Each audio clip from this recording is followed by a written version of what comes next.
The words slipped from her mouth before she could stop them. A room full of dangerous men fell completely silent. Amora Okafor stood frozen in the center of Hanjuno Koye's private lounge, her bakery uniform still dusted with flour, her hands trembling at her sides. She hadn't meant to say it. But the question had been cruel. Mocking. One of his men had laughed about her innocence, asked if she'd ever even been touched by a man. And she'd answered honestly, "No man has ever kissed me." The silence that followed was suffocating. Hanjuno Koye sat motionless in his leather chair, one hand resting on the armrest, the other holding a ceramic teacup. The tattoo crawling up the side of his neck, an intricate fusion of Korean dragons and Nigerian Nsibidi symbols, seemed to pulse beneath the dim lighting. His men exchanged glances. Waiting. Everyone expected mockery. Everyone expected cruelty. But Hanjun simply set his teacup down with terrifying precision. And then he spoke. Softly. Gently. "Leave us." His voice was barely above a whisper, but every man in that room obeyed immediately. And when the doors closed behind them, Amora realized something that made her blood run cold. She was alone with him now, and he was looking at her like she was the most dangerous thing he'd ever encountered. This story explores the quiet power of vulnerability, the danger of unexpected tenderness, and what happens when the most feared man in 2 continents becomes obsessed with protecting innocence he was never supposed to touch. If stories of forbidden love, emotional healing, and dark redemption move you, stay until the very end. Please like, share, and subscribe. Amora's heart was beating so loudly she was certain he could hear it. The private lounge of the Han Syndicate's Seoul headquarters was nothing like she'd imagined. When she'd been dragged here 20 minutes ago, she'd expected chains, concrete walls, blood on the floor. Instead, she found herself standing in a room that looked like it belonged in an architectural magazine. Floor-to-ceiling windows overlooked the glittering Seoul skyline. The furniture was minimalist, expensive, and terrifyingly clean. A single bonsai tree sat on a marble side table, its branches pruned with surgical precision. And at the center of it all sat Hanjuno Koye, the silent sovereign, the man who controlled criminal empires stretching from Seoul to Lagos. The man whose name was whispered in fear across 3 continents. The man who had ordered more deaths than she could imagine. He was watching her now. His eyes were dark, unreadable, the kind of eyes that had seen terrible things and learned to feel nothing. The tattoo on his neck disappeared beneath the collar of his black tailored shirt. She could see more ink peeking from beneath his sleeves, symbols she didn't recognize, patterns that seemed to tell stories in a language only he understood. "Sit." His voice was soft. That was what terrified her most. Amora's legs moved before her brain could protest. She found herself sinking into the leather chair across from him, her flour-dusted uniform completely out of place in this world of darkness and power. "You work at the bakery on Mapo Street." It wasn't a question. She nodded anyway. "For how long?" 8 months. Her voice came out smaller than she intended. Hanjun tilted his head slightly. The movement was subtle, almost imperceptible, but it made her feel like she was being examined under a microscope. "My men tell me you witnessed something you shouldn't have." Amora's stomach dropped. 3 days ago, she'd been closing up the bakery alone. Her boss had left early, trusting her with the keys. She'd been sweeping the floor when the black SUVs pulled up outside. She'd watched through the window as men in expensive suits dragged another man into the alley beside her shop. She'd heard the sounds. She'd seen the blood. And then she'd made the mistake of dropping her broom. The sound had echoed. One of the men had looked up. Their eyes had met. Amora had run. But running from Hanjuno Koye's organization was like running from gravity. Inevitable. Impossible. Futile. They'd found her this morning. "I didn't see anything," she whispered. "I swear. I didn't. Don't lie to me." His voice remained soft. That was somehow worse than shouting. "I have no patience for lies, Miss Okafor. And I have very little patience in general." Amora's hands were shaking in her lap. She clasped them together, trying to hide the trembling. "Please," she said. "I have a younger brother. He's only 16. He needs me. I'm all he has. I won't tell anyone what I saw. I promise. I'll forget it ever happened. Just please let me go. Han-jun said nothing. He simply watched her. The silence stretched between them like a blade. Minutes passed. Or maybe hours. Amora couldn't tell anymore. Han-jun had not moved. Had not spoken. Had not even blinked, as far as she could tell. He simply sat there, studying her with those dark, unreadable eyes, his tattooed fingers resting lightly on the armrest of his chair. The door opened behind her. Footsteps approached. Boss. A deep voice. Male. Respectful but familiar. The situation with the Kim family is escalating. They're demanding a response by midnight. Han-jun didn't look away from Amora. Handle it. But sir. I said handle it, Dae-jung. The authority in his voice was absolute. Quiet, but absolute. The footsteps retreated. The door closed. They were alone again. Your brother, Han-jun said finally. What is his name? Amora blinked. What? Your brother. The one you claim to be raising alone. What is his name? She hesitated. Every instinct screamed at her not to answer. Not to give this man any information about the people she loved. But something in his tone made her comply. Emeka, she whispered. His name is Emeka. And your parents? Dead. The word came out flat. Emotionless. She'd said it so many times over the years that it had lost its power to hurt her. They died when I was 19. Car accident. I've been taking care of Emeka ever since. Han-jun's expression didn't change. But something flickered in his eyes. Something almost human. You work at a bakery, he said slowly. You're raising a teenage brother alone. You're clearly educated. Your speech patterns suggest university training. Art history, perhaps. Or fine arts. Amora stared at him. How did he know that? You live in a small apartment in Yongsan-gu. You take the subway to work every morning. You've never been in trouble with the law. You've never associated with criminal organizations. You are, by all accounts, an ordinary woman living an ordinary life. He paused. So how did you end up witnessing one of my operations? I told you, Amora said desperately. I was just closing up the bakery. I wasn't supposed to be there. My boss asked me to stay late. It was an accident. I wasn't spying. I wasn't. I know. She stopped. What? I know it was an accident. Han-jun's voice remained soft. Almost gentle. My men investigated you thoroughly before bringing you here. You have no connections to my rivals. No hidden agendas. No ulterior motives. You are exactly what you appear to be. He leaned forward slightly. The movement was small, but it made the air in the room feel thicker. An innocent woman in the wrong place at the wrong time. Amora felt tears pricking at her eyes. Then why am I here? She asked, her voice breaking. If you know I'm not a threat, why did your men drag me from my apartment?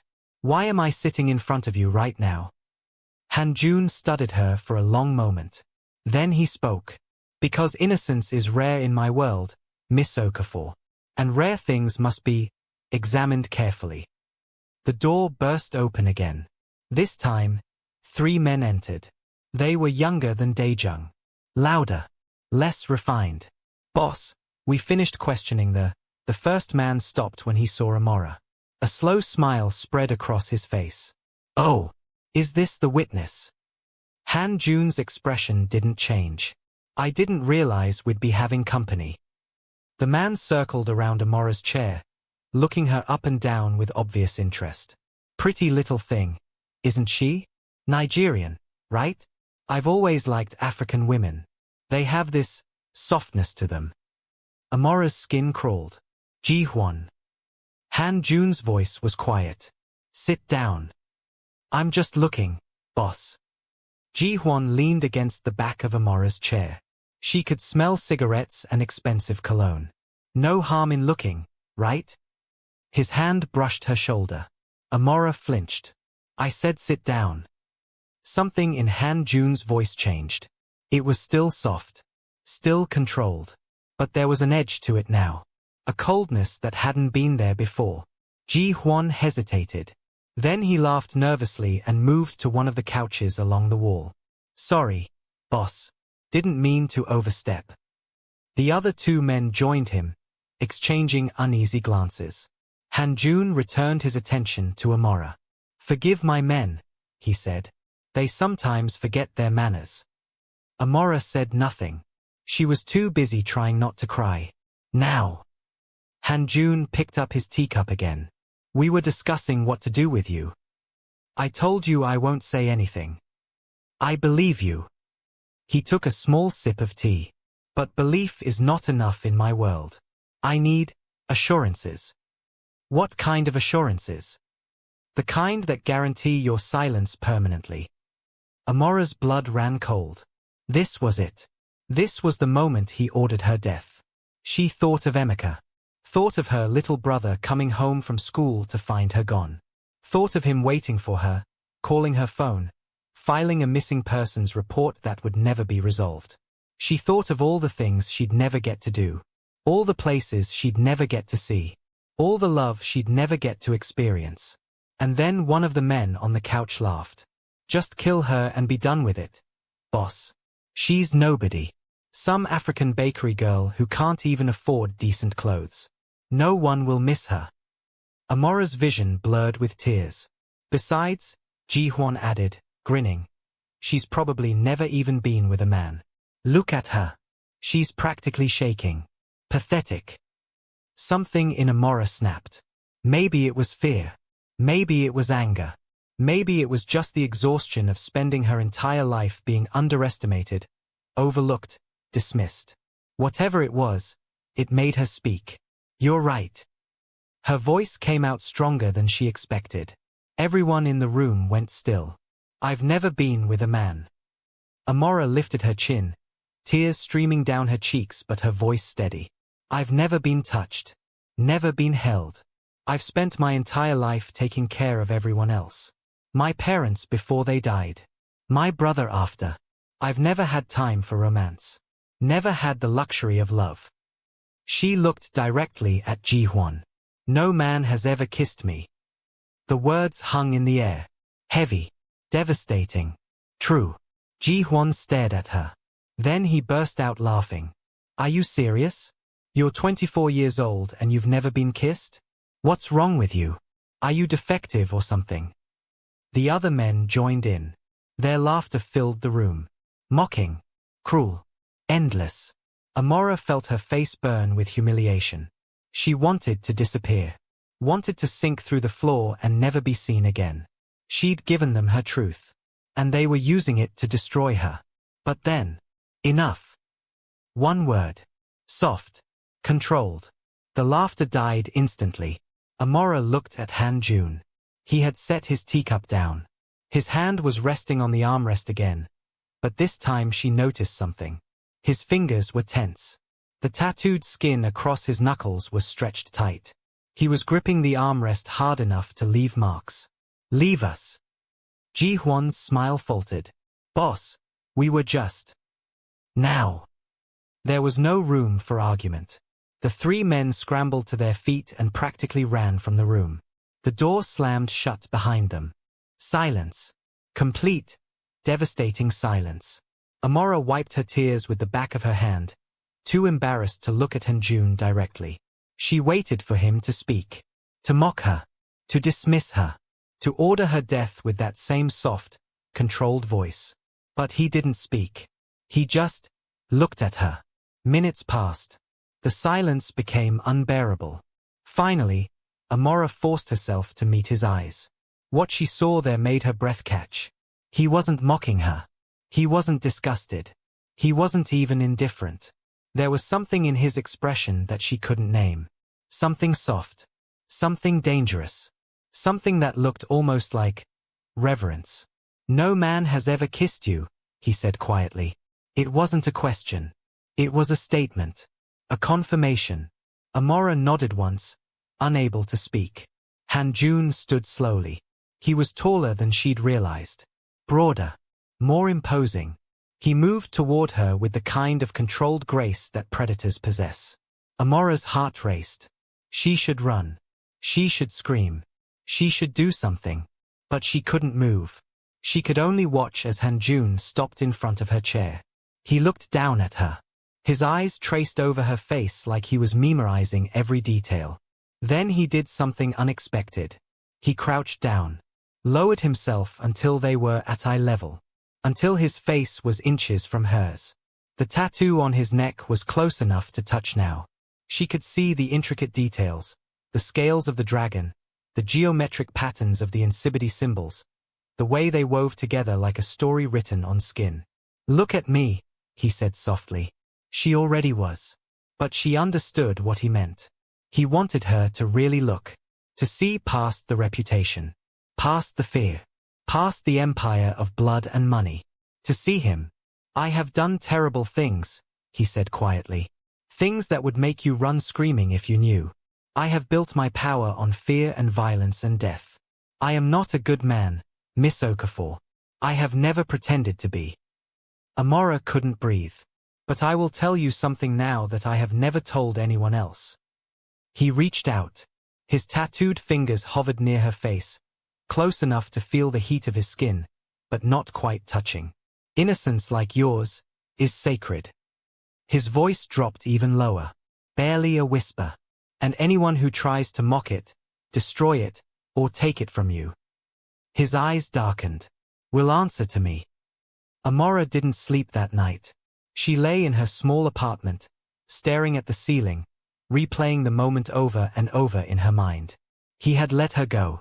After that conversation, after that impossible, terrifying, inexplicable conversation, Hanjun Okoye had simply let her go. No threats. No conditions. No violence. He'd called for a car, instructed his men to take her home safely, and told her she would not be harmed. "You saw nothing," he'd said as she left. "And I will ensure that remains the official story." That was it. No explanation. No demands. Just freedom. But Amora didn't feel free. She felt trapped. Trapped by the memory of his eyes. Trapped by the weight of his words. Trapped by the inexplicable gentleness of a man who should have terrified her. And the worst part? Part of her wanted to see him again. Part of her wanted to know why he'd looked at her like that. Like she was precious. Like she was worth protecting. Like she mattered. She turned onto her side and closed her eyes, forcing the thoughts away. Hanjun Okoye was a criminal.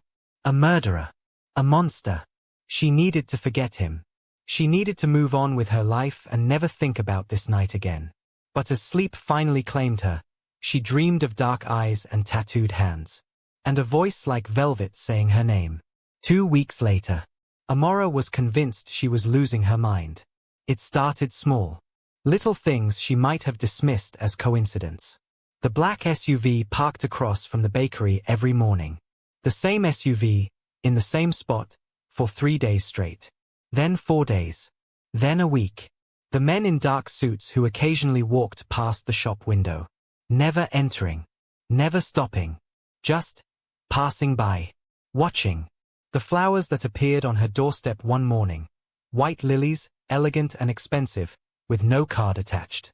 The drunk man who'd harassed her at the subway station last Tuesday, suddenly dragged away by 2 men she'd never seen before. She'd heard him screaming as they pulled him down the platform stairs. He'd never been seen again. At first, Amora told herself she was imagining things. Paranoia. That was all it was. The trauma of her encounter with Hanjun had made her see threats everywhere. But then came the envelope. She found it on her desk at work one Thursday afternoon. Plain white envelope. No return address. No postmark. Just her name written on the front in elegant handwriting. Inside was a single photograph. It was a picture of her younger brother, Emeka, walking home from school, his headphones on, his backpack slung over one shoulder. He was laughing at something on his phone, completely unaware that someone was watching him. Amora's blood turned to ice. On the back of the photograph, someone had written 3 words. "He is safe." She recognized the handwriting. It was the same handwriting that had signed her release papers at the Han Syndicate headquarters 2 weeks ago. Han Juno Koye. That evening, Amora waited until Emeka was asleep. Then she grabbed her coat and left the apartment. The black SUV was parked at the corner of her street, just like it had been every night for the past 2 weeks. She walked straight toward it. The driver's side window rolled down as she approached. A man she didn't recognize looked at her with mild surprise. "Miss Okafor. Tell your boss I want to see him." The man blinked. "Excuse me." "You heard me." Amora's voice was steady, even though her hands were shaking inside her coat pockets. "Tell Han Juno Koye that I want to see him. Tonight. Now. I don't care where. I don't care how. But I'm not going anywhere until I get answers." The man stared at her for a long moment. Then he picked up his phone. 45 minutes later, the car pulled up to a building Amora didn't recognize. It wasn't the same headquarters where she'd been taken before. This place was different. Smaller. More private. A residential building. High-end. Minimalist. The kind of place where apartments cost more than she would earn in a lifetime. The man escorted her through the lobby and into a private elevator. They rode in silence to the top floor. When the doors opened, Amora found herself in a penthouse. The space was breathtaking. Floor-to-ceiling windows showcased the entire Seoul skyline. The furniture was dark and expensive, blacks and grays and deep browns. A single painting hung on one wall, abstract but emotional, all sweeping brushstrokes and muted colors. And there, standing by the window with his back to her, was Han Juno Koye. He was dressed differently tonight. No suit jacket. No tie. Just a black button-down shirt. The sleeves rolled up to his elbows, revealing the full extent of his tattoos. Dragons and symbols and geometric patterns crawled up both forearms, disappearing beneath the fabric. He didn't turn around when she entered. "You wanted to see me." His voice was the same. Soft. Controlled. Dangerous. Amora felt her courage waver, but she forced herself to stand firm. "Why are you watching me?" "For your protection."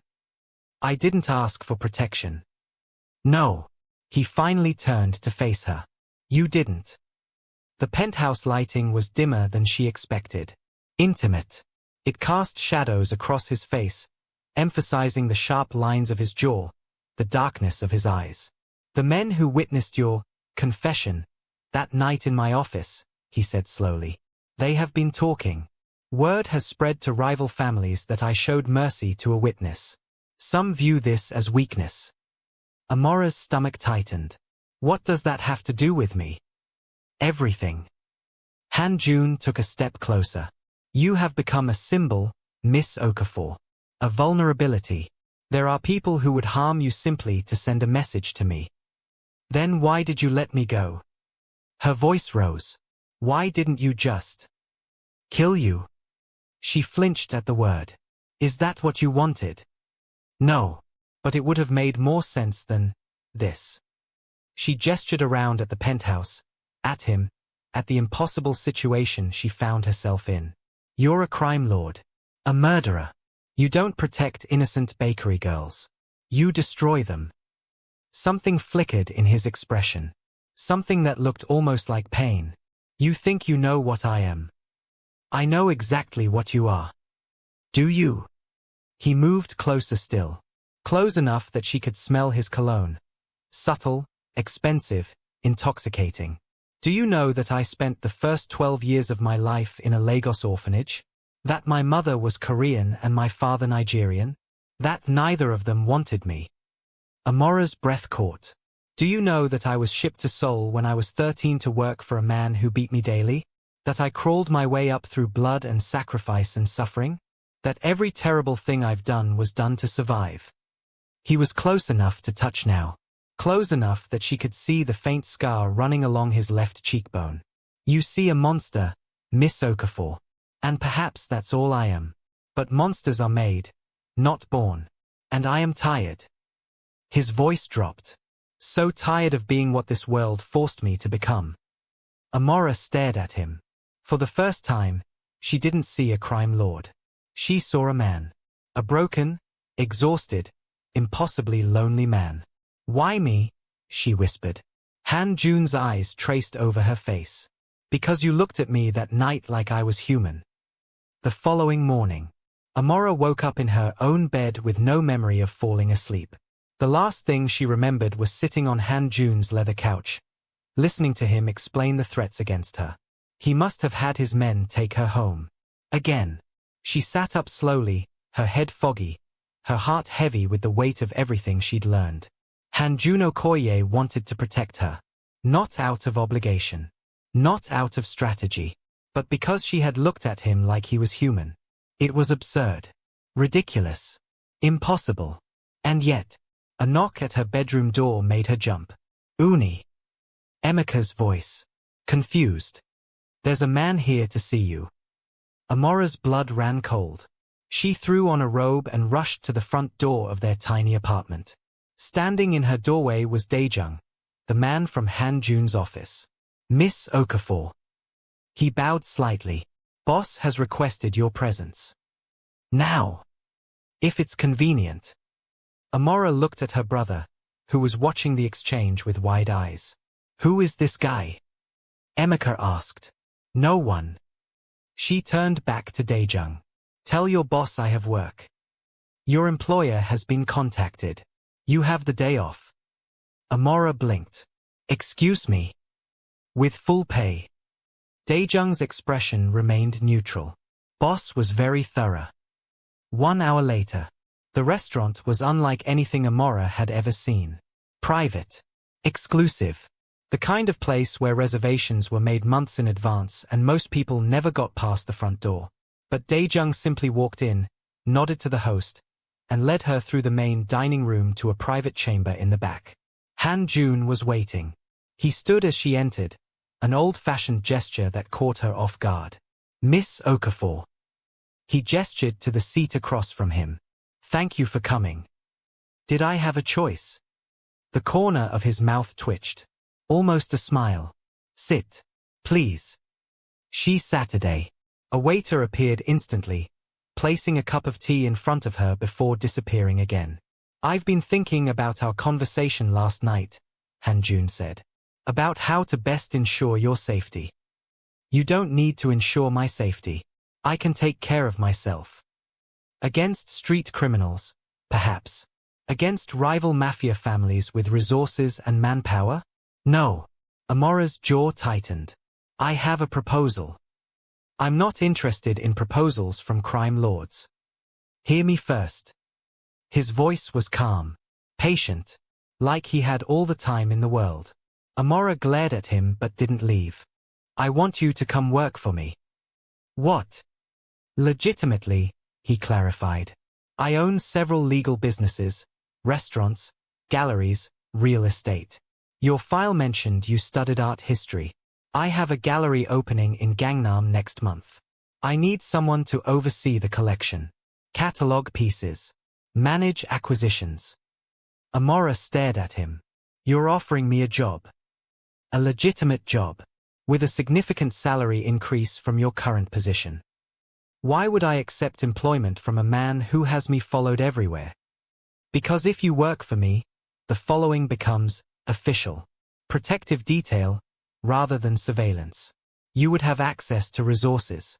Security. Safety. He leaned back in his chair. The tattoo on his neck was visible above his collar.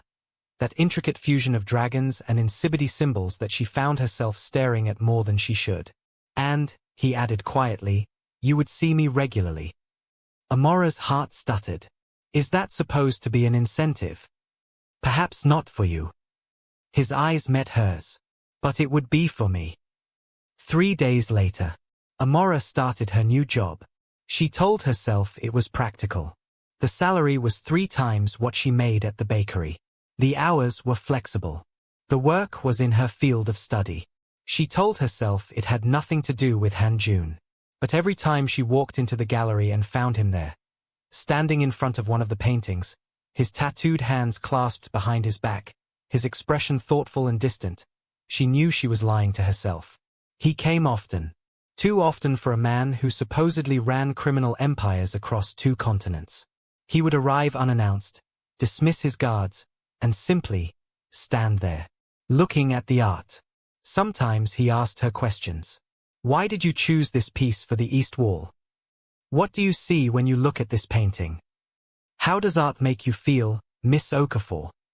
His questions were never trivial. They were probing, intimate, like he was trying to understand something about her that went deeper than her answers. And despite everything, despite knowing what he was, what he'd done, what he represented, Amora found herself answering honestly. Art makes me feel seen, she told him one afternoon, standing beside him in front of a Korean abstract piece. Like someone else has felt what I've felt. Like I'm not alone. Han-jun was quiet for a long moment. Then, softly, I have never felt less alone than when I'm standing here. With you. Amora's breath caught. She didn't know what to say. So she said nothing. And the silence between them felt more intimate than any words could have been. 2 weeks later. His name was Kwon Tae-sung. He was young, wealthy, devastatingly handsome. And he was the son of Han-jun's most dangerous rival. Amora met him at the gallery opening. The event was crowded with Seoul's elite, politicians, business moguls, celebrities, and criminals disguised as both. Amora moved through the crowd in a dress she couldn't afford, borrowed from the gallery's promotional wardrobe, feeling completely out of place. And then Tae-sung appeared at her side. You look lost. She turned to find a man her age smiling at her. His features were sharp and classical, the kind of face that belonged on magazine covers. His suit probably cost more than her entire apartment. I'm fine, she said quickly. Just overwhelmed.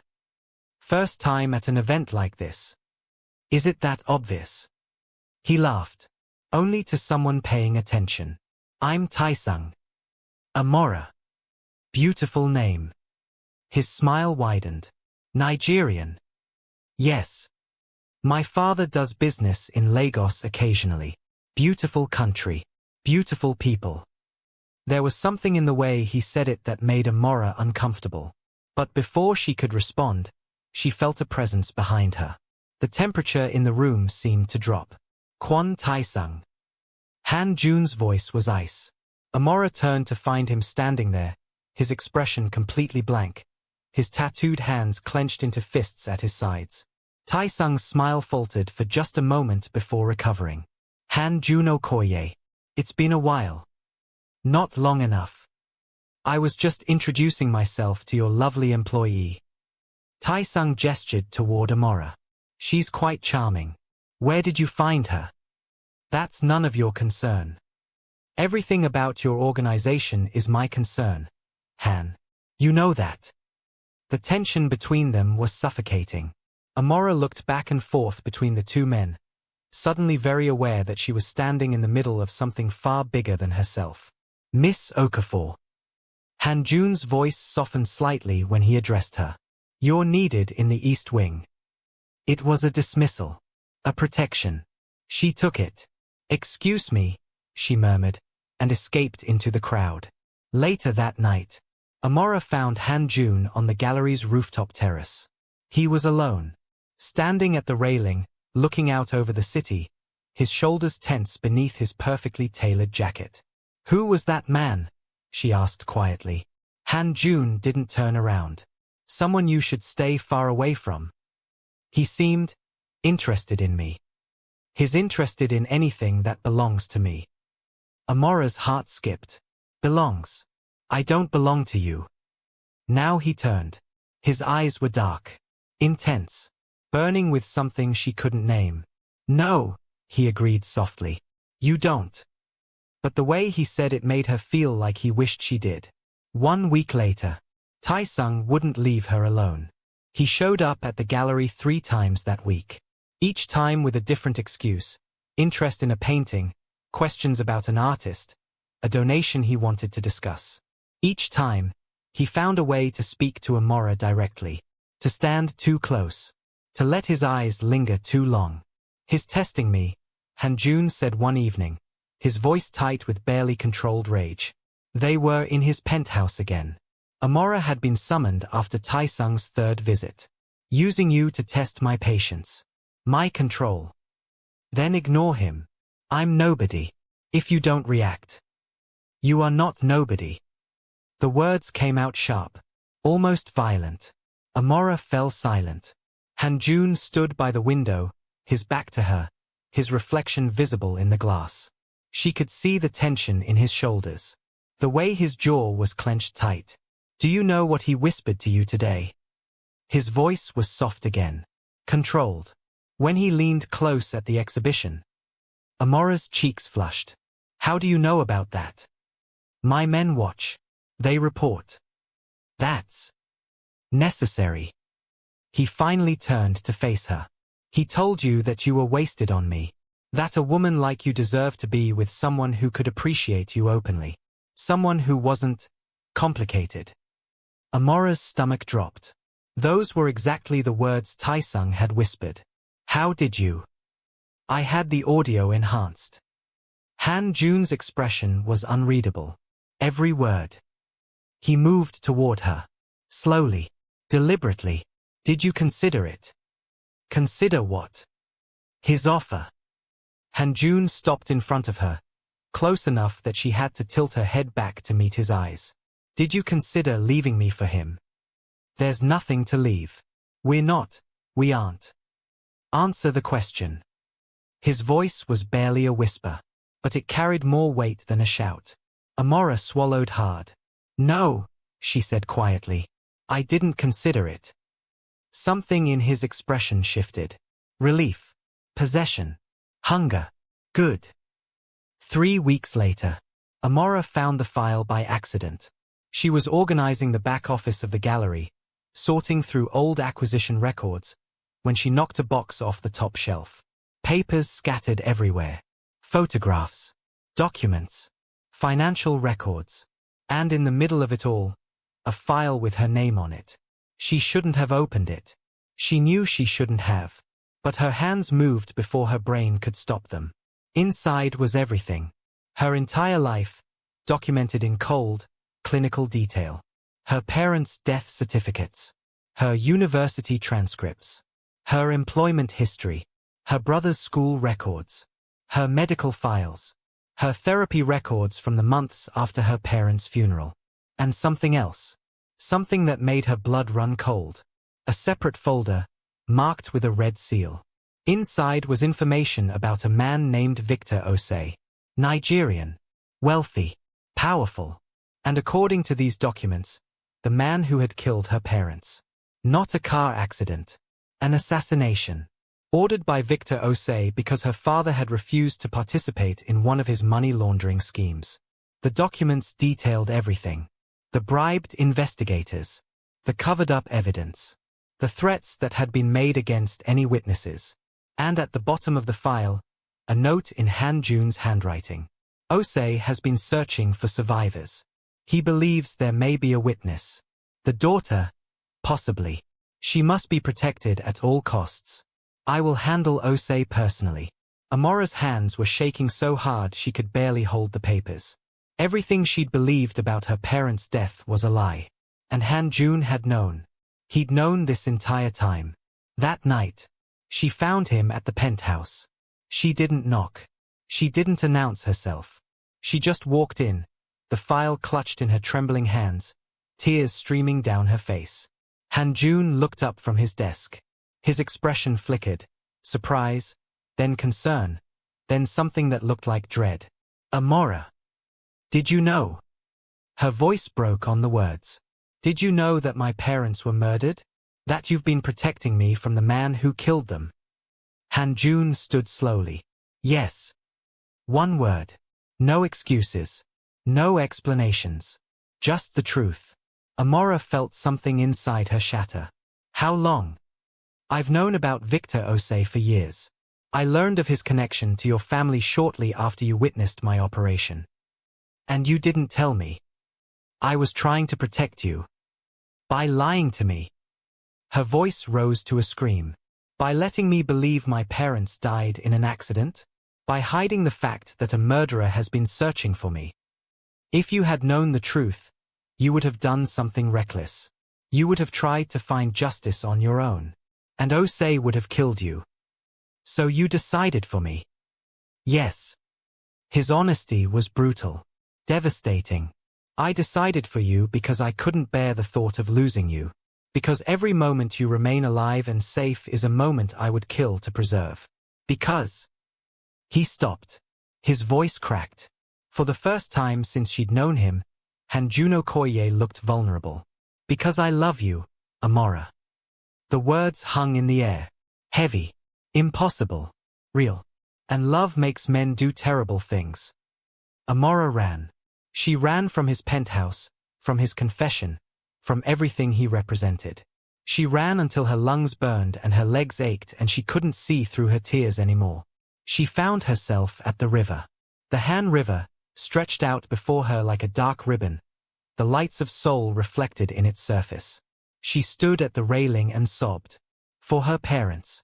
For herself. For the man she was terrified to admit she loved back. Everything was ruined. Everything was a lie. Everything she'd built since her parents' death.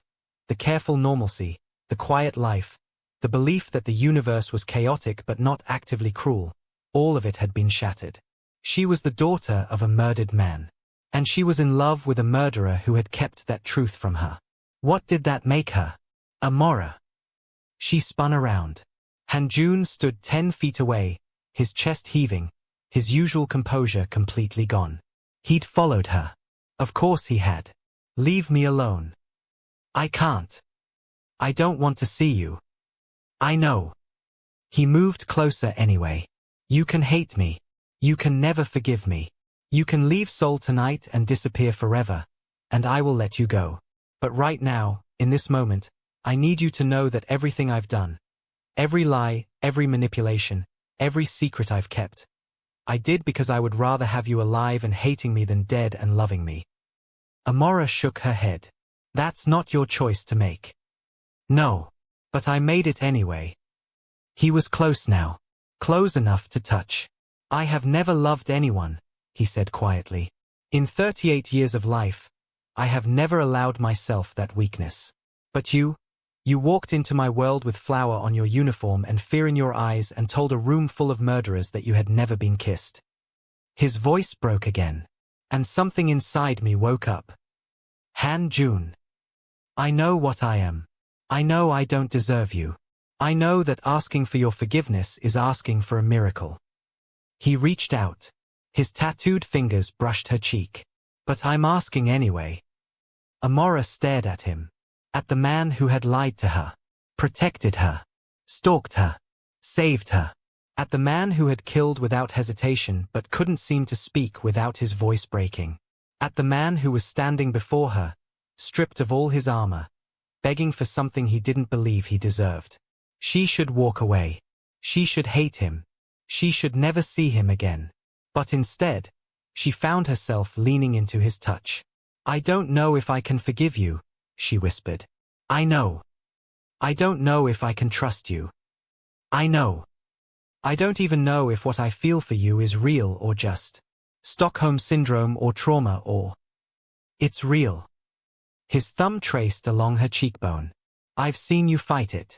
I've watched you try to convince yourself that this is wrong. That you don't want it. That you don't want me. His forehead touched hers. But you do. Amora closed her eyes. Yes, she breathed.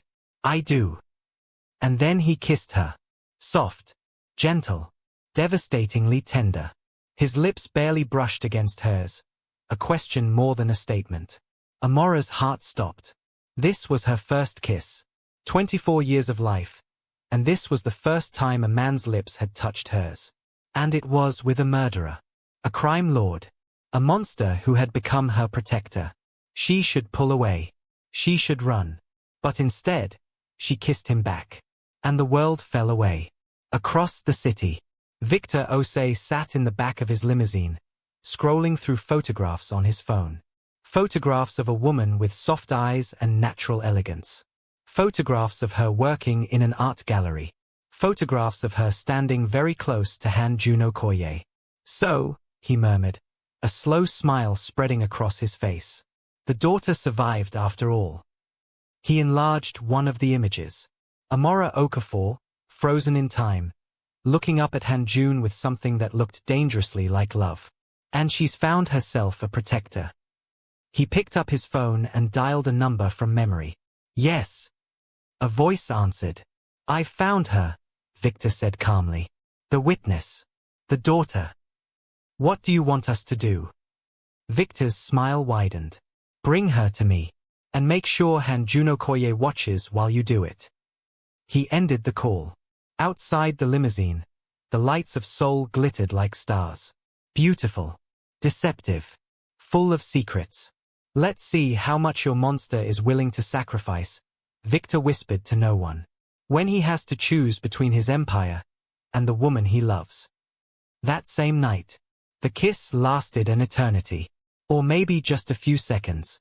Amora couldn't tell anymore. Time had become meaningless the moment Han-jun's lips touched hers. Everything she thought she knew about herself, her caution, her principles, her carefully constructed walls, crumbled like sand beneath a wave. When they finally pulled apart, she was trembling. Han-jun's forehead remained pressed against hers. His breath came in shallow bursts. His tattooed hands cradled her face like she was made of glass. Amora. Her name on his lips sounded like a prayer. I need you to understand something. She opened her eyes. His were dark, intense, burning with an emotion she'd never seen in them before. Fear. What I feel for you, it terrifies me. Amora's heart clenched. You terrify me too, she whispered. No. He shook his head slowly. You don't understand. I have faced death more times than I can count. I have been betrayed, tortured, left for dead. I have built an empire on the corpses of my enemies. Nothing has ever frightened me. His thumb traced along her lower lip. Until you. Later. They sat on a bench by the river. Side by side. Not touching. The kiss still hung between them. Heavy, unspoken, impossible to ignore. I need time, Amora said finally, to process everything. My parents. Victor Osei. You. Han-jun nodded slowly. I understand. I'm not saying I'll never forgive you. I'm not saying this, whatever this is over. I'm just saying. She trailed off, unable to find the right words. You need space. Yes. Han-jun was quiet for a long moment. Then he stood. My men will continue watching you. For your protection. But I will keep my distance. Amora looked up at him. In the moonlight, with the river behind him and the city lights casting shadows across his face, he looked almost vulnerable. The tattoo on his neck gleamed like a brand, a permanent reminder of who he was and what he'd done. How long? She asked. As long as you need. He turned to walk away. Han-jun. He stopped. The kiss. Amora's voice was barely audible. I don't regret it. He didn't turn around, but she saw his shoulders rise and fall with a deep breath. Neither do I. And then he was gone. 3 days later, Amora tried to return to normal life. She went to work at the gallery. She came home to Emeka. She cooked dinner, helped with homework, pretended that everything was fine. But nothing was fine. Every time she closed her eyes, she saw Han-jun's face. Every time she touched her lips, she remembered the kiss. Every time she looked at the file hidden in her bedroom drawer, she remembered that her parents had been murdered. The black SUVs still followed her everywhere. Han-jun's men, keeping their distance but always present. Watching. Protecting. She should have hated it. But somehow, knowing they were there made her feel safer. Thursday afternoon. Emeka noticed something was wrong. You've been weird lately, he said over dinner, pushing rice around his plate. Like, more weird than usual. I'm fine. You're not. You barely eat. You stare at your phone like you're waiting for someone to call. And you keep looking out the window at that black car. Amora's stomach dropped. What black car? The one that's been parked outside our building for weeks. Emeka's eyes narrowed. You think I haven't noticed? I'm 16, not stupid. Amora set down her chopsticks. She hadn't realized Emeka had been paying attention.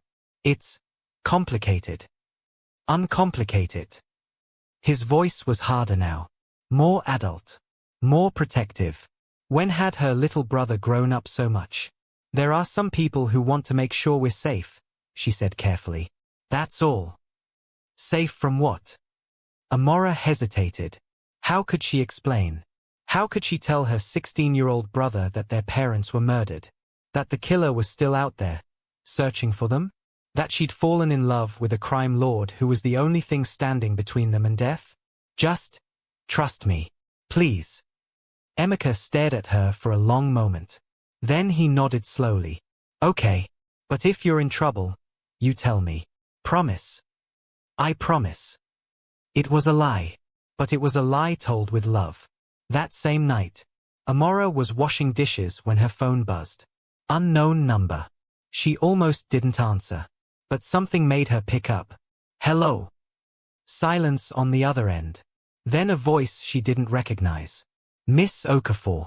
How lovely to finally speak with you. Her blood ran cold. Who is this? A friend of your father's. Well, perhaps friend isn't quite the right word. Amora's grip on the phone tightened. What do you want? To meet you, of course. We have so much to discuss. Your parents. Your protector. Your future.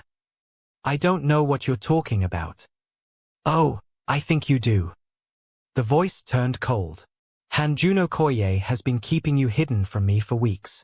But he can't hide you forever. No one can. The line went dead. Amora stood frozen in her kitchen, the phone clutched in her trembling hand, water still running in the sink behind her. Victor Osei had found her. 20 minutes later, the black SUV pulled up outside her building. Daejung emerged, his expression grim. Miss Okafor, boss needs to see you. Now. I know. Amora's voice was surprisingly steady. I just got a phone call. Daejung's eyes widened slightly. Get in the car. Han Jun's penthouse. He was pacing. Amora had never seen him pace before. In every encounter, he had been perfectly still. Controlled. Composed. But not tonight. Tonight, Hanjuno Koye was barely contained. How did he get your number? I don't know. What exactly did he say? Amora repeated the conversation word for word. With each sentence, Han Jun's expression grew darker. This is my fault, he said when she finished. I should have moved you weeks ago. Should have hidden you somewhere he couldn't reach. You can't hide me forever. I can try. And what kind of life is that? Amora's voice rose. Running? Hiding? Looking over my shoulder every second. Better than being dead. Is it? Han Jun stopped pacing. He turned to face her, his dark eyes blazing with an emotion she couldn't name. Yes, he said quietly. It is. Because as long as you're alive, there's hope. As long as you're breathing, I have something to fight for. And I will burn the entire world down before I let Victor Osei touch you. The intensity in his voice made her shiver. You can't fight everyone. Watch me. Later, they sat across from each other in his living room. The city sparkled beyond the windows, but neither of them was looking at the view. Tell me about him, Amora said quietly. Victor Osei. Everything. Han Jun was silent for a long moment. Then he began. Victor Osei is one of the most powerful criminals in West Africa. He controls drug routes, weapons trafficking, human smuggling. Anything that moves through Lagos passes through his hands. And my father. Your father was an accountant. A good man. Too good. He discovered evidence of Osei's money laundering while working at a bank that processed some of Osei's shell company transactions. Amora's throat tightened. Osei offered him money to stay quiet. Your father refused. Threatened to go to the authorities. So Osei killed him. Yes. Made it look like an accident. Killed your mother too, just to be thorough. Tears burned in Amora's eyes. Why didn't he come after me and Emeka? He didn't know you existed. Your father kept his family completely separate from his work. No photos in his office. No mentions of children. It was only recently that Osei discovered he might have missed someone. How recently? Han Jun hesitated. Shortly after you witnessed my operation. Amora's blood ran cold. Are you saying, my involvement with you led him to me? No. Han Jun's voice was firm. Osei had been searching for years. Your parents' deaths were too clean. He always suspected there might be witnesses. Your emergence in my world simply accelerated his search. But if I had never witnessed, then he would have found you anyway. Eventually. I didn't lead him to you, Amora. But I can keep him from you. She looked at him.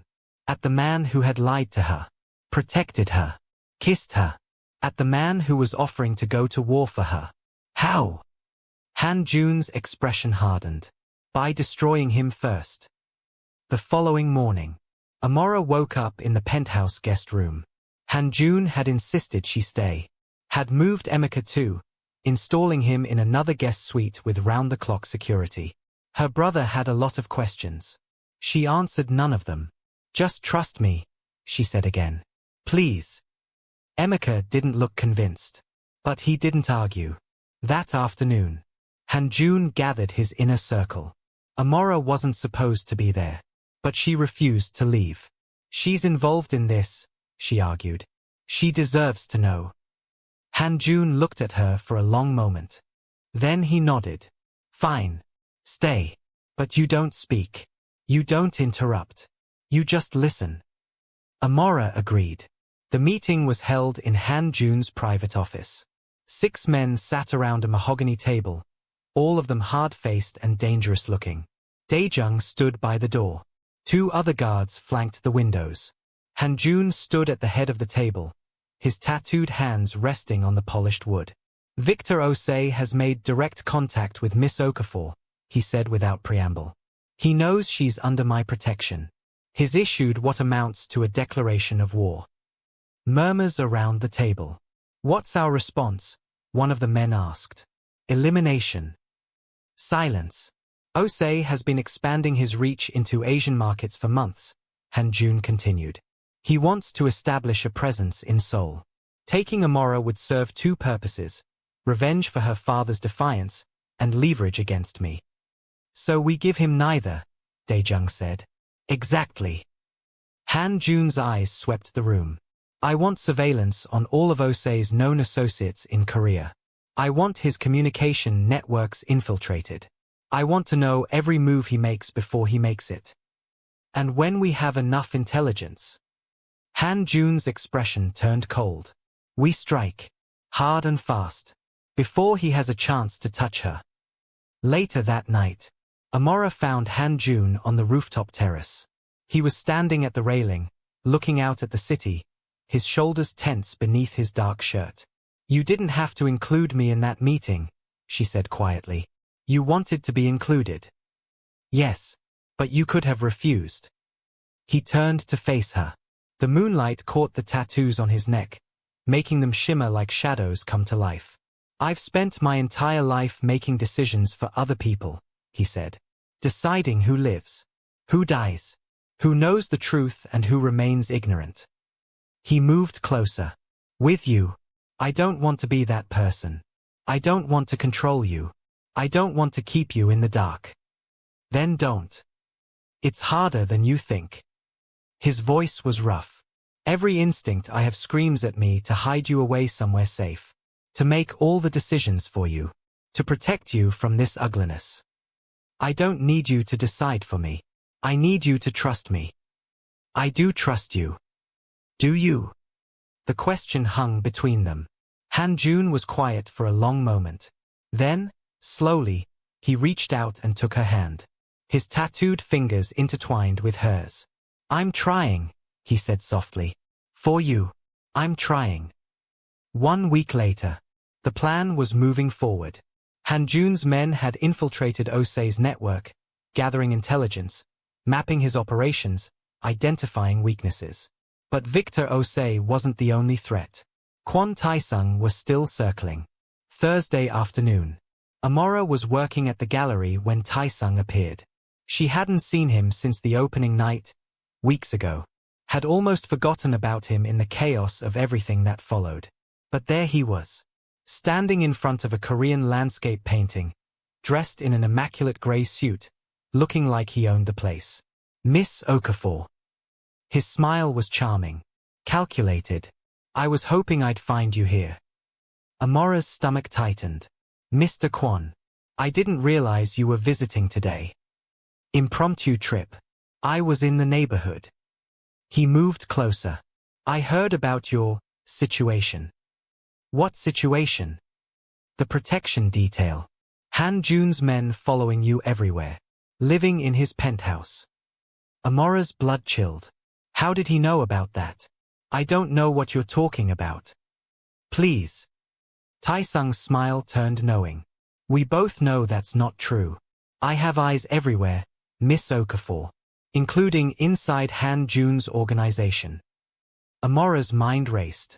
If Taesung had informants inside Han Jun's inner circle, then their plans against Osei could be compromised. What do you want? She asked carefully. To help you. Help me. Han Jun is using you. Surely you see that. Taesung took another step closer. He's a manipulator. A killer. Whatever pretty words he's whispered in your ear, he doesn't actually care about you. You're just a pawn in his game. And you care about me. I could. His voice dropped. If you let me. He reached out to touch her face. Amora stepped back. Don't. Why not? Because of him. Taesung's expression hardened. He doesn't deserve your loyalty. He doesn't deserve anything from you. And you do. I'm offering you freedom. Protection without the strings. A way out of this mess that doesn't involve being controlled by a man who sees you as property. Amora's jaw clenched. I'm not his property. No? Then why do his men follow you everywhere? Why do you live in his home? Why do you look at him like? I think you should leave. The voice came from behind her. Cold. Deadly. Familiar. Amora turned. Han Jun stood in the doorway of the gallery, flanked by two of his guards. His expression was completely blank, but his eyes were burning. The tattoo on his neck seemed to pulse with barely contained rage. Han Juno Koye. Taesung's smile remained fixed. We were just having a conversation. The conversation is over. I don't think that's your decision to make. Everything involving her is my decision. Han Jun moved into the room, his guards fanning out behind him. The tension was suffocating. She's a grown woman, Taesung said coolly, capable of making her own choices. Or do you not trust her enough to let her choose? Han Jun stopped directly in front of Taesung. They were roughly the same height, but Han Jun seemed larger somehow. More imposing. More dangerous. I trust her completely, Han Jun said softly. It's you I don't trust. Jealousy doesn't suit you, old friend. We were never friends. Taesung's smile finally faltered. Careful, Han. My father's patience with you is wearing thin. One wrong move, Anne. Your father is a coward who hides behind his son.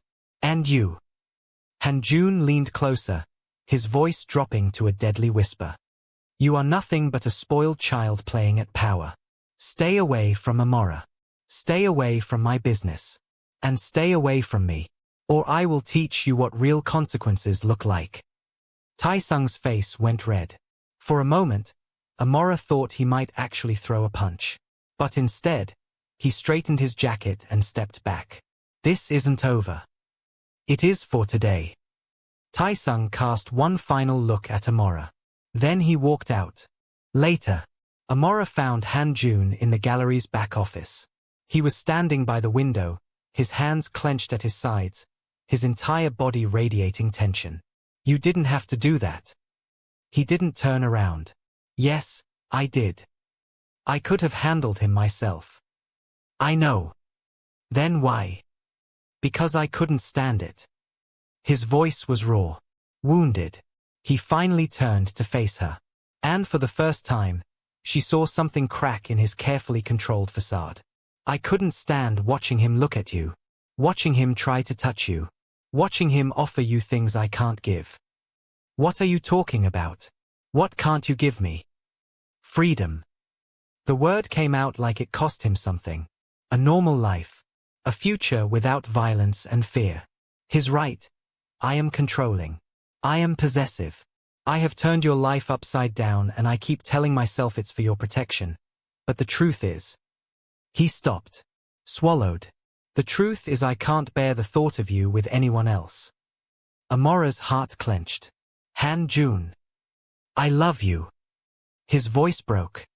I love you in a way I didn't know I was capable of. And that love makes me dangerous. Makes me jealous. Makes me want to burn down anyone who looks at you the way he was looking at you. He turned away again. You should go. Find someone normal. Someone who can give you the life you deserve. Amora stood frozen for a moment. Then she walked toward him. Slowly. Deliberately. She placed her hand on his back. Felt the tension in his muscles. Felt the barely contained emotion beneath his skin. I don't want normal, she said quietly. I don't want safe or easy or uncomplicated. He didn't move. I want you. He turned. His eyes were dark with something primal. Say that again. I want you. She lifted her chin. All of you. The control. The possessiveness. The darkness. The gentleness you only show me. I want it all. Something in his expression shattered. And then he was kissing her. Not like before, not soft and questioning. This kiss was desperate. Consuming. The kiss of a man who had been holding himself back and couldn't anymore. His hands cupped her face, pulling her closer. His body pressed against hers. The tattoo on his neck was warm beneath her fingers as she reached up to touch him. Amora. Her name was a groan against her lips. If we start this, I won't be able to stop. I don't want you to stop. His forehead dropped to hers. I've never, with anyone who matters. She understood. He'd been with women before. Of course he had. But not like this. Not with someone he loved. Then we learn together, she whispered. Because no man has ever touched me. And I want my first to be you. The rest happened in fragments. His hands in her hair. Her fingers tracing his tattoos. The way he carried her to the couch in the corner of the office like she weighed nothing. The way he looked at her. Reverent, desperate, terrified of breaking her. The way he whispered her name over and over. Like a prayer he'd just learned. And then, fade to black. Amora woke up wrapped in Han Jun's arms. They'd ended up in his penthouse somehow. She didn't remember the car ride. Didn't remember much of anything except his hands, his lips, his voice telling her she was beautiful. The morning light filtered through the floor-to-ceiling windows, casting long golden shadows across the bed. Han Jun was still asleep. She'd never seen him sleep before. All the tension was gone from his face. The constant vigilance. The controlled blankness. He looked peaceful. Almost innocent. The tattoos on his chest were fully visible now. She traced them with her eyes, dragons coiling around his pectorals, Ensibidi symbols cascading down his ribs, geometric patterns connecting everything like a map of his history. Korean and Nigerian. 2 worlds, written on his skin. You're staring. His voice was rough with sleep. Amora smiled. You're beautiful. His eyes opened. Dark and warm and full of something that made her heart ache. No one has ever called me that before. Then no one has been looking properly. He pulled her closer, burying his face in her hair. Stay. I'm not going anywhere. I mean forever. His arms tightened around her. Stay with me forever. Amora's breath caught. Is that a proposal? Would you say yes if it was? She was quiet for a long moment. Ask me again when this is over. When Victor Osei is gone and we're both still alive. Han Jun lifted his head to look at her. I'm going to hold you to that. 2 days later. Everything was in place. Han Jun's intelligence network had mapped Victor Osei's entire operation. Every safe house. Every contact. Every vulnerability. The strike was planned for midnight. That evening, Amora sat in the penthouse living room, watching Han-jun prepare. He moved with clinical efficiency, checking weapons, reviewing plans, issuing orders to his men through an encrypted phone. This was the man he truly was. Not the gentle lover who held her at night. The predator. The killer. The silent sovereign. She should have been afraid. But she wasn't. "Promise me you'll come back," she said quietly. Han-jun paused. He turned to face her, fully dressed for war in black tactical gear, his tattoos hidden beneath long sleeves. "I will always come back to you." That's not a promise. That's a statement of intention. He almost smiled. Clever woman. He walked toward her, knelt in front of her chair, took her hands in his. "I promise you, Amora Okafor, that I will do everything in my power to return to you alive. And I promise that Victor Osei will never threaten you or your brother again." He pressed a kiss to her knuckles. "Is that sufficient?" She nodded, unable to speak. "Good." He stood. "Daejung will stay here with you. The penthouse is secure. Don't leave for any reason. Be careful. Careful is for men who have something to lose." He moved toward the door. "I have everything to lose. Which makes me the most dangerous man in Seoul tonight." And then he was gone. 11:47 p.m. The raid was a disaster. Han-jun knew something was wrong the moment they breached the first safe house. It was empty. Cleared out. Nothing but bare walls and silence. "Check the perimeter," he ordered. His men fanned out. And then his phone rang. Unknown number. He answered. "Hello, Han-jun." Victor Osei's voice was smooth. Confident. "I assume you've noticed that I'm not where you expected me to be." Han-jun's blood turned to ice. "What do you want?" "I already have what I want. Or rather, I will in about 15 minutes. "What are you talking about?" "Your penthouse. Such lovely security. Such loyal men. But loyalty can be bought, can't it? Especially when the price is high enough." Han-jun stopped breathing. "Daejung. No. It couldn't be. I have to say, I'm impressed," Osei continued. "You actually managed to make someone like you fall in love." The untouchable Han-jun Okoye, brought to his knees by a bakery girl from Lagos. Poetic, really. "If you touch her." "You'll what?" "Kill me." Osei laughed. "You won't get the chance. By the time you reach your precious penthouse, she'll be gone. And you'll spend the rest of your life wondering if you could have saved her." The line went dead. Han-jun didn't hesitate. He ran. The penthouse. Amora knew something was wrong when Daejung locked the front door. From the inside. "What are you doing?" His expression was different. Cold.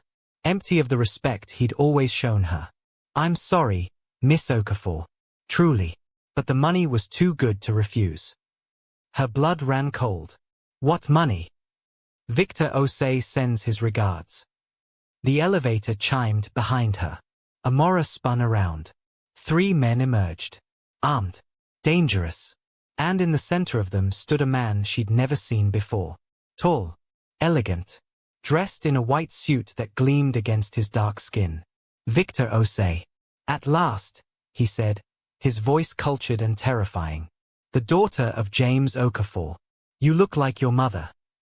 Amora backed away instinctively. "What do you want?" "Closure." Osei stepped closer. "Your father caused me a great deal of trouble before he died. Cost me money. Cost me contacts. Nearly destroyed years of careful work. He was doing the right thing." "The right thing?" Osei laughed. "There is no right thing, Miss Okafor. There is only survival. And your father chose not to survive." He reached toward her face. Amora slapped his hand away. "Don't touch me." Osei's expression flickered with something dark. "Spirit. I like that." He gestured to his men. "Take her. We have a plane to catch." The struggle. Amora fought. She kicked. She scratched. She screamed. But there were too many of them. They pinned her arms, covered her mouth, dragged her toward the elevator. And then, the window shattered. Glass exploded into the penthouse like a bomb had gone off. Amora heard gunshots, screaming, the thud of bodies hitting the floor. And then she heard his voice. Amora. Hanjun came through the broken window like vengeance incarnate. His face was covered in blood, not his own. His eyes were wild, murderous. Every trace of the controlled man she knew was gone, replaced by something primal and terrifying. He moved through Osei's men like they were made of paper, breaking bones, snapping necks, leaving bodies in his wake. Within 60 seconds, every armed man in the room was dead or dying. Only Victor Osei remained. And Daejung. The reckoning. Hanjun stood in the center of the destroyed penthouse, breathing hard, blood dripping from his tattooed hands. His eyes locked on Daejung. 15 years. His voice was barely human. 15 years you served me. And this is how you repay it. Daejung had the decency to look ashamed. I'm sorry, boss. I don't. Hanjun moved toward him. Daejung raised his hands. Please. I have a family. Children. I did it for them. The money. You did it because you were weak. Hanjun stopped directly in front of him. And weakness cannot be tolerated. One movement. Quick. Precise. Daejung crumpled to the floor. Hanjun didn't even look at the body. His attention had already shifted to Victor Osei. The Nigerian crime lord stood by the elevator, his white suit splattered with blood, his face pale with shock. This isn't over, Osei said, his voice trembling. Kill me and my organization will hunt you forever. They'll destroy everything you've built.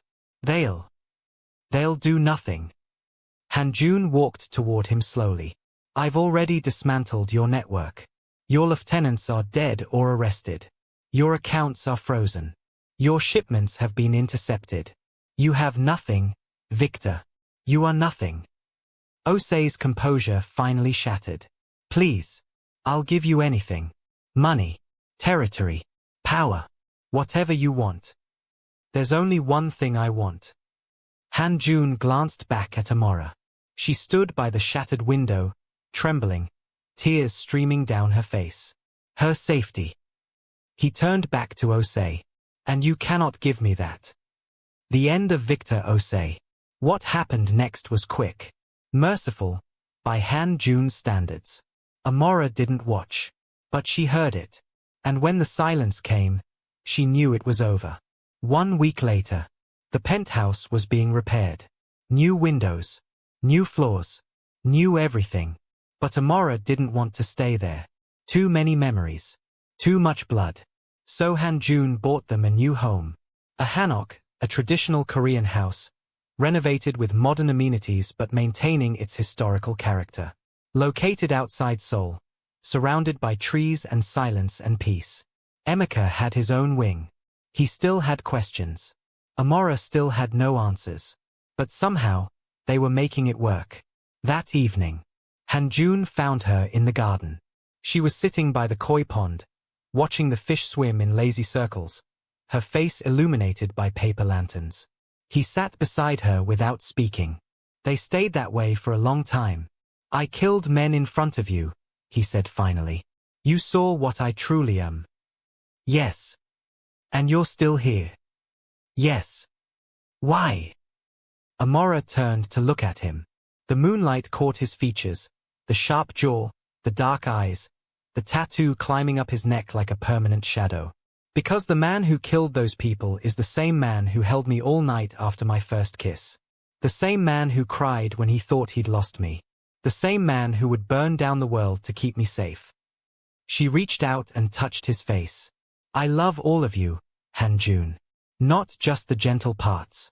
All of it. His eyes closed. A tear escaped. I don't deserve you. Probably not. She smiled softly. But you have me anyway. 3 months later. Amora was painting in her studio when Hanjun appeared in the doorway. She'd converted one of the hanok's spare rooms into an art space. filled it with canvases and brushes and the scattered chaos of creativity. It was her sanctuary, and Han-jun had never interrupted her here before. "What's wrong?" she asked, setting down her brush. "Nothing's wrong." He walked toward her slowly. There was something different about him today. Something nervous. Han-jun Koye, the silent sovereign, the man who had faced death countless times without flinching, was nervous. "You're scaring me," Amora said. "Don't be scared." He stopped in front of her. I have something to ask you." "Okay." He reached into his pocket, pulled out a small velvet box. Amora's heart stopped. "You told me to ask again when this was over," he said quietly. "When Victor Osei was gone and we were both still alive." He opened the box. Inside was a ring. Simple. Elegant. A single diamond surrounded by smaller stones that looked like they might be from both Korea and Nigeria. "Marry me, Amora." She stared at the ring. At him. At the man who had turned her world upside down and then rebuilt it into something beautiful. "I can't promise you a normal life," he continued. "I can't promise there won't be danger or difficulty. But I can promise you that every day for the rest of my life, I will love you. I will protect you. I will be the man you deserve, even when I don't feel like I am." His voice cracked. "Please say yes." Amora looked up at him. At his dark eyes, filled with hope and fear. At his tattooed hands, trembling as they held the ring box. At this man who had been a monster and had become her home. "Yes," she whispered. And then louder. "Yes." Han-jun's face transformed. The relief. The joy.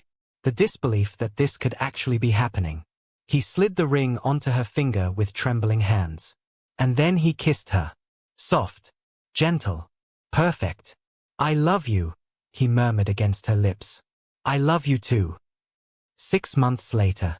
They married at sunset. The ceremony was small. Private. Held in the garden of their hanok, surrounded by lanterns and flowers and the people who mattered most. Emeka walked Amora down the aisle. He was taller now. Almost a man. And when he placed her hand in Han-jun's, there was understanding in his eyes. Approval. Even a little admiration. "Take care of her," Emeka said quietly. "With my life," Han-jun replied. "The vows." Han-jun went first. "Amora, I've spent my entire life building walls. Protecting myself from the world. From connection. From love. I believed that isolation was strength. That feeling nothing was power." His voice wavered. "And then you walked into my world with flour on your uniform and told a room full of killers that you had never been kissed. And something inside me, something I thought was dead, woke up." He reached out and touched her face. "You are my heart, Amora. My redemption. My reason for being better than I was. I don't deserve you. I know that. But I will spend every day of our lives together trying to become the man you believe I can be." Amora was crying. She didn't care. Her turn. "Han-jun. When I met you, I was terrified. I thought you were going to destroy me." She smiled through her tears. "I didn't realize you were going to save me instead. You showed me that strength doesn't have to look like hardness. That gentleness can exist alongside power. That love doesn't make you weak, it makes you invincible." She squeezed his hands. "I love you. Not despite what you are, but because of it. All of it. The darkness and the light. The killer and the protector. The man who commands empires and the man who holds me at night like I'm the most precious thing in the world." Her voice strengthened. "I choose you. Today. Tomorrow. Forever." The kiss. When they kissed, the sun dipped below the horizon. The lanterns flickered to life around them. And somewhere in the distance, a nightingale began to sing. 1 year later, Amora stood on the balcony of their home, looking out at the sunset. Her hand rested on her stomach. Rounded now. Full of possibility. Han-jun came up behind her, wrapping his arms around her waist, his tattooed hands joining hers over the swell of their child. "What are you thinking about?" he asked softly. "Everything." She leaned back into him. "How far we've come. How much we've survived. How improbable all of this is. Improbable. He pressed a kiss to her hair. Not impossible. No. She smiled. Not impossible. Later that night, they lay in bed together, her head on his chest, his fingers tracing lazy patterns on her arm. Do you remember the first thing you ever said to me? She asked. Sit. She laughed. Very commanding. I was terrified. You were not. I was. He tilted her chin up to meet his eyes. The moment I saw you, something changed. I didn't understand it then, but I knew you were dangerous. I was dangerous. The most dangerous person I'd ever met. His voice was soft, reverent, because you made me feel, and feeling was the one thing I had sworn never to do. Amora reached up and traced the tattoo on his neck, the dragons and symbols that told the story of who he was. I'm glad you changed your mind. So am I. He kissed her forehead. I love you, Mrs. Han. I love you too, Mr. Okoye Han. He smiled. A real smile. Full and unguarded. The kind of smile that only she ever got to see. Forever. Forever. The gallery was crowded. Amora's first solo exhibition had drawn hundreds of visitors. Critics, collectors, admirers, and one very proud husband who refused to leave her side. Their daughter, Ji-yeon, sat on Han Jun's shoulders, her tiny hands clutching his hair, her eyes wide with wonder at all the colorful paintings. Mama made these? She asked. Yes, my love. Han Jun's voice was softer than it had ever been in his previous life. Your mama made all of these. They are pretty. Just like her. Amora appeared beside them, radiant in a traditional hanbok modified with Nigerian textile accents. The gallery owner wants to discuss another show, she said, slightly breathless. Apparently I'm a sensation. You've always been a sensation. She rolled her eyes, but she was smiling. Ji-yeon reached for her mother, and Han Jun passed her over with practiced ease. Uncle Emeka promised me ice cream, Ji-yeon announced. Did he now? Yes, he said after the boring art stuff. Han Jun raised an eyebrow. Boring. She's 4, Amora reminded him. Abstract expressionism isn't exactly in her wheelhouse yet. Give it time. She has your talent. And your stubbornness. Determination. Same thing. They looked at each other. After everything, the violence, the fear, the sacrifice, the love, they had made it. They were happy. They were whole. They were home. Later that evening, the gallery had emptied. Ji-yeon was asleep in the back office, watched over by Emeka and 2 very patient security guards. Han Jun and Amora stood alone in the main exhibition hall, surrounded by her art. Do you ever regret it? She asked softly. Regret what? Everything. The life you had before me. The power. The control. Han Jun was quiet for a moment. Then he turned to face her. His eyes, those dark, intense eyes that had once terrified her, were warm now. Full of love. I regret nothing, he said, because every choice I made, good and bad, led me to you. He took her hands. You are my life, Amora. You and Ji-yeon. Nothing else matters. She squeezed his hands. I love you. I love you too. He smiled. Forever. Forever. And in the silence of the gallery, surrounded by paintings that told stories of love and loss and redemption, Han Juno Koye kissed his wife. Soft. Gentle. The way he had kissed her the very first time. Because some things never change. And some loves last forever. Thank you for experiencing this story of impossible love, dangerous redemption, and the quiet power of gentleness in a brutal world. If this story moved you, please like, share, and subscribe. More Afro-Korean romances coming soon.